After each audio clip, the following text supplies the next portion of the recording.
Hi, my name is Brian, and I'm going to show you how to create a tab panel using jQuery.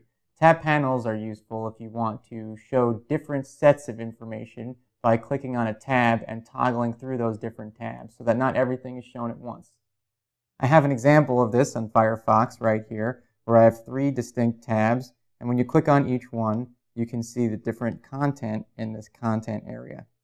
In order to do this, you're going to need to set up an HTML file that links to jQuery, which I have right here, and to a personal JavaScript file, which I have here. You can name that whatever you want.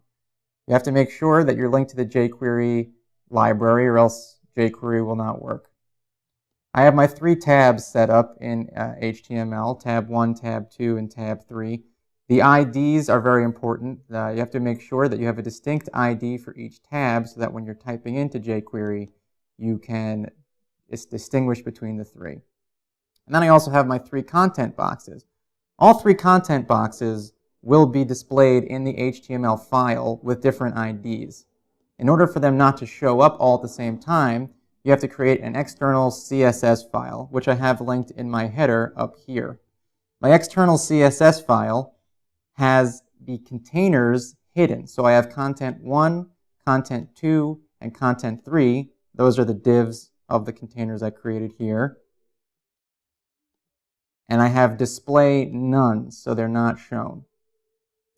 Then you want to go into your JavaScript file, which I labeled myscript.js, and remember it has to be linked up here in your HTML file.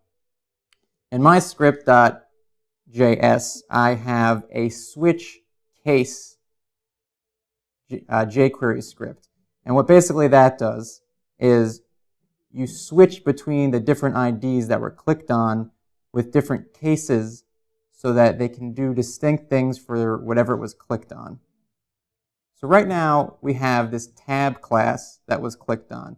So jQuery is now asking whenever you click on a tab class, it will first create a variable which I called VID, and that variable is grabbing the ID of the tab clicked on. In your switch, you're first going to find out which ID was clicked on, and then based on what the ID is, a certain thing will happen in your script. So if you clicked on tab 1, you will hide all the boxes and show content 1.